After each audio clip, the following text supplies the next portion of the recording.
Guys, it's your brother Supreme Leader. Don't forget to subscribe to this channel.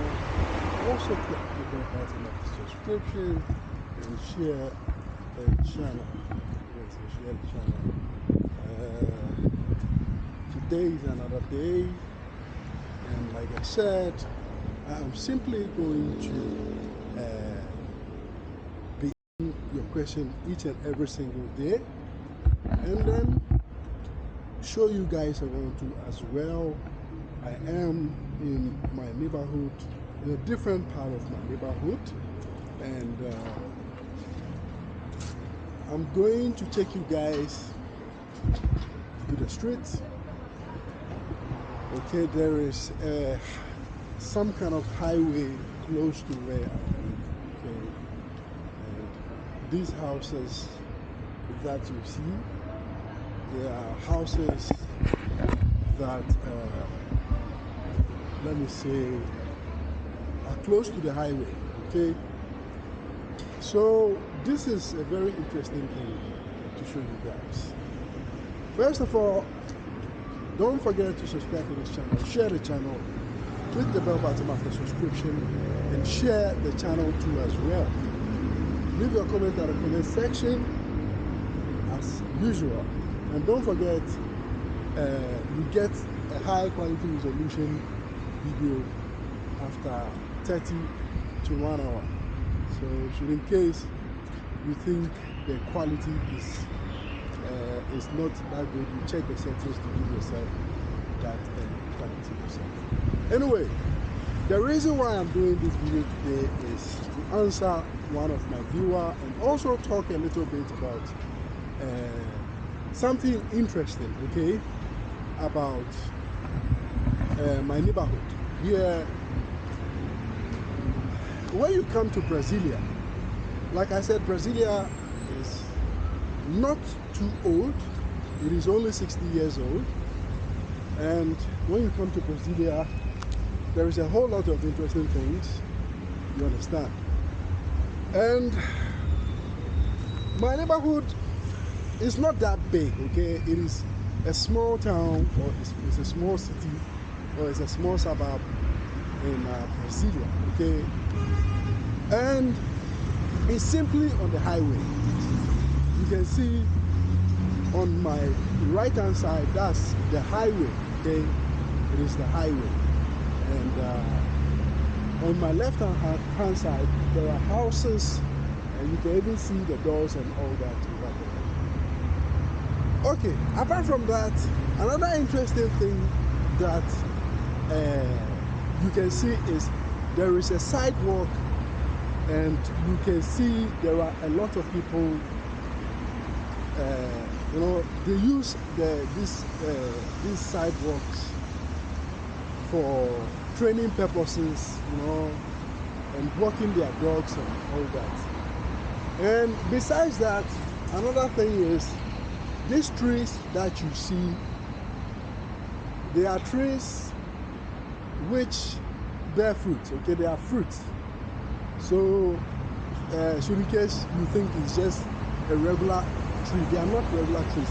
They are simply trees that has, what do you call it? Fruit, you understand, like fruit trees, so that whilst walking on the roadside or exercising or something, you can also pick something to eat at the same time.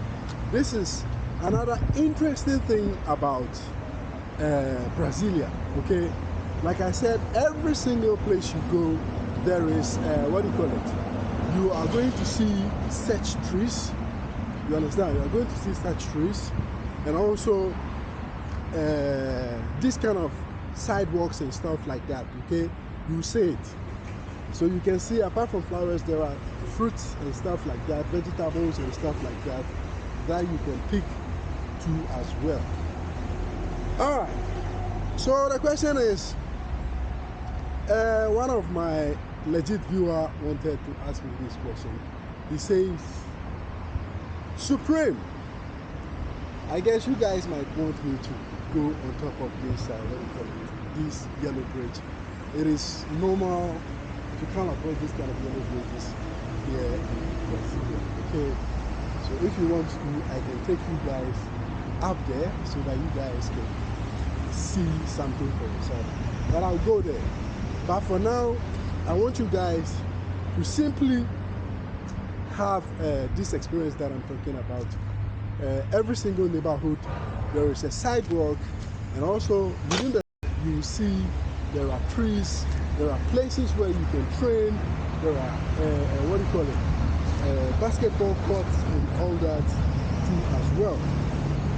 But let me go a bit further so that you can see those spots where you can simply train and all that. Okay, I'm not using a microphone, and I hope you guys can simply hear me properly, because I'm on the roadside, and when you are walking on the roadside, because of the cars, it's going to be a bit difficult for you guys to hear me clearly.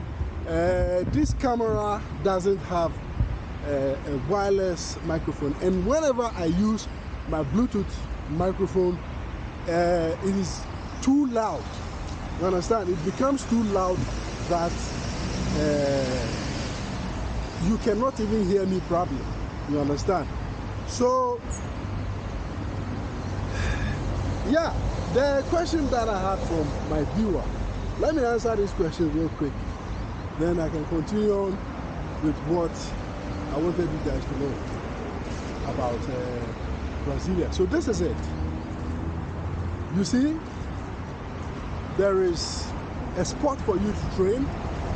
So you can see here is simply the highway, okay? And you can see people cycling from the sidewalks and stuff like that.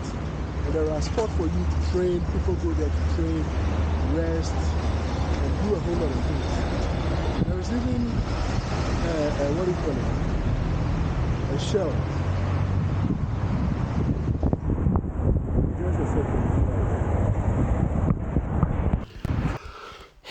Yes, so you have seen enough of the debate. Let me go straight to the question, okay?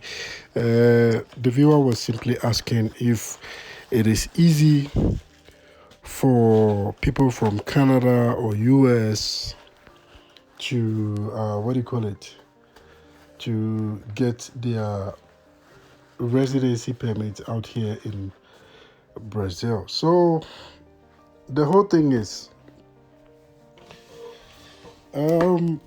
it's not different from any other nationality, okay? It's simply not different from any other nationality at all. The same process applied to any other nationality. Once you are in Brazil and you want to settle, you go through the same process just like any other nationality. And another thing is they don't have any special treatment for anybody, okay? They don't have special treatment for anybody too as well. It's the same. It's simply the same for any nationality at all. You understand? Regardless of where you are coming from. And even though it's not that difficult to get yourself a residency permit or to settle out here in Brazil, but there are still some few processes that you still have to go through. You understand? There are still some few processes that you still have to go through. This is the view you get, okay? There are still some few processes that you have to go through when you want to settle out here in Brazil, and some of the things are getting your CPF, which is what you people in the Western world, in Europe, Canada, and United States, you call it SSN, which is the Social Security number. Here we call it CPF. so that you can use that for any other thing, like the beginning of your residency processing and stuff like that. You need all this. You need, yeah, the first thing you need is this CPF. Is very, very important. So when you get here, that's the first thing you have to get before thinking of starting any other what do you call it process. So after getting the CPF, then that's where you will start thinking of which process you want to go through to get your permanent residency, or ways you want to use to settle out here in Brazil. Okay. Um, Another thing is knowing the ways. Some of the ways are popular, common ways. Getting the residency through childbirth, getting the residency through education, getting the residency through marriage, getting the residency through refugee applications, and stuff like that. So, in the case of somebody who is coming from the US or Europe or Canada, most of these uh, uh, citizens, they don't really like going through the kind of processes we go through as what do you call it, as Africans, because most of us Africans we come we go through the process by applying for what do you call it, the residency permit. Okay. We go through the processes. Sorry, not resident. We go through the processes by applying for asylum. Okay, we seek for asylum. You understand? So that's how we simply start our processes. Okay, that's how we simply start our processes. We seek the asylum first, and I know most of these Canadian, American, European citizens, they don't go through these kind of processes. Most of them use a different way, like for example, retirement process, study process, and now there is this new visa that is out for Brazil, for people who want to relocate to Brazil. So I just want you guys to what do you call it? Bear in mind, Brazil has it. This type of visa is called nomad visa. Nomad visa. If you might hear about it, is now out and you can apply for it. It's a digital visa, and what they do is they give this kind of visa to people who are simply remote workers. Okay, if you are a remote worker, you work from home, or you can work from any other place. You can apply this visa and you get a residency permit direct. You understand? You don't have to go through some bureaucracy. You don't have to go through any what do you call it? Any waste of time. You apply for it, and if you are eligible, you simply get it. You understand? So for you to be eligible, you just have to be a. You are eligible to apply for this kind of nomad visa. I know a whole lot of people don't really know about this nomad visa. A lot of people don't know about it. But trust me. Yes, so it is what it is. You just have to be a remote worker and you are good to go. Guys, don't forget to subscribe to this channel, share the channel, and click the bell button after subscription. And leave your comment in the comment section. Let me know if you like this content so that I can bring you much of this content. You can always leave your question in the comment section. Follow me on Instagram from Africa to South America. Then I can answer your question same way I just answered my one of my viewer this particular question. I'll see you guys in my next vlog. See you till then.